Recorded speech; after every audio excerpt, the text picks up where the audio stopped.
oitavo ano para hoje, vocês irão fazer para mim 433 a 435, certo?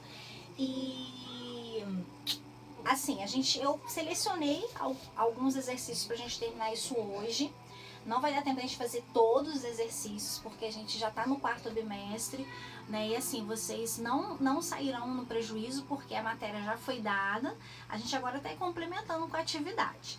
Então, hoje a gente termina esse livro, né? Eu selecionei algumas atividades para vocês fazerem para mim, né? Porque na sexta, se Deus quiser, a gente vai entrar com o livro do quarto. Então, vamos lá. Na 433, a questão 4, vocês irão analisar cada opção.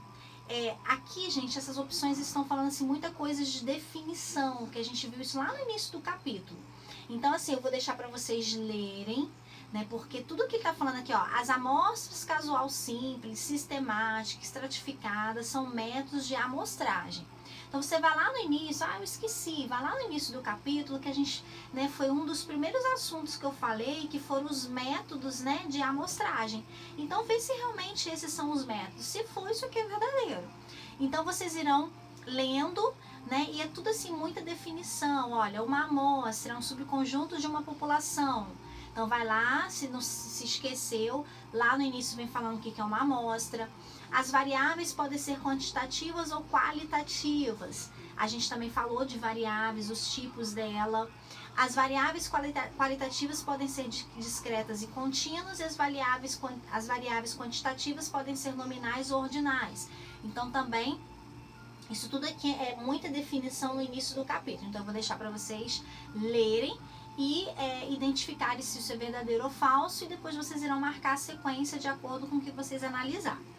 Beleza, na questão 5, é uma questão que tem tabela, onde tem aqui, olha, a frequência, ele já me deu. Essa aqui é a frequência FAC, né? É a frequência acumulada, tá? Então, ó, que é aquela frequência, né? Que a gente sempre, o primeiro sempre a gente repete com a frequência. E o segundo é a soma, né, da frequência acumulada do anterior, e assim vai. Né? A frequência relativa ele também me deu. A frequência relativa é sempre, né, o valor da frequência aqui dividido pelo total e multiplicado por 100. E a acumulada, né, relativa, é sempre, né, a anterior somando com a atual. Beleza, vocês até fizeram, completaram uma tabela na atividade que vocês fizeram ontem. Então, vocês irão descobrir para mim, observa que está faltando o A, tá faltando o B, o C e o D. Então vocês irão descobrir para mim quanto que vale esses valores, tem as opções.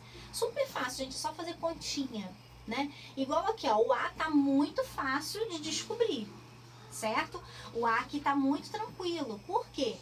O A aqui, no caso, ele é a frequência, certo? E aqui é a frequência acumulada. Lembram que a frequência acumulada do primeiro é sempre igual à frequência absoluta. Então o A aqui, eu já de cara já sei que ele vale quanto? 41, certo? Então vocês, ó, vou ajudar vocês, ó. Tem 4 opções. 2 começam com 41, porque aqui tá na ordem, né? A, B, C, D. E 2 não começam. Então essas 2 aqui, gente, ó, vocês já podem descartar. É assim que a gente faz com questões de marcar, né? A gente vai descartando as opções que não são possíveis. Então, ou pode ser a A ou pode ser a B. Aí eu vou deixar para vocês pensarem, certo? E vão fazer também a 400, né, e 34. Então, 433, 434. A 434 é uma continha de porcentagem, tá? Ele quer que vocês calculem, né, analisando os dados do gráfico, quantos internautas responderam não à enquete, certo?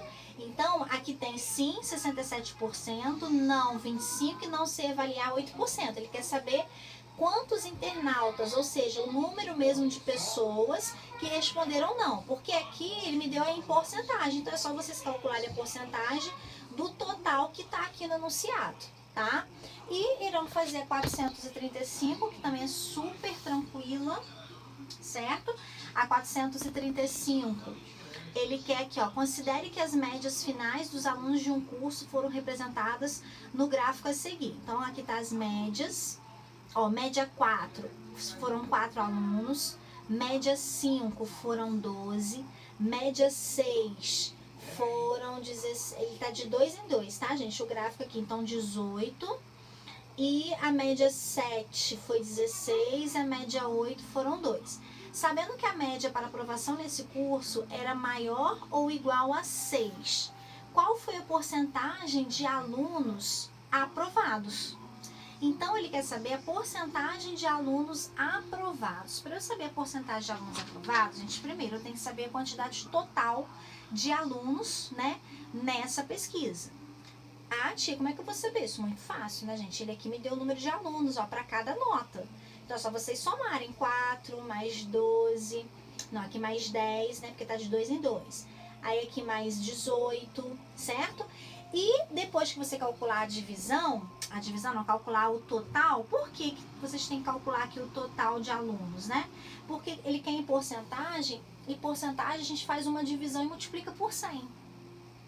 Aqui vocês acham o número de alunos que tiraram, né, maior, o número de alunos aprovados. Porque para ser aprovado tem que tirar maior ou igual a 6. Então, por exemplo, esses alunos que tiraram 4 e 5, eles não foram aprovados. Quem foi aprovado? A partir desses aqui, ó, de 6, 7 e 8. Então, vocês somem aqui quantos alunos tiraram 6, quantos alunos tiraram 7, quantos alunos tiraram 8. Que aí vai ser o número aqui em cima, divide e multiplica por 100. Que aí você vai calcular a porcentagem, tá bom? Então, para hoje é isso. E a gente vai estar fechando esse livro do terceiro bimestre, tá? Beijos!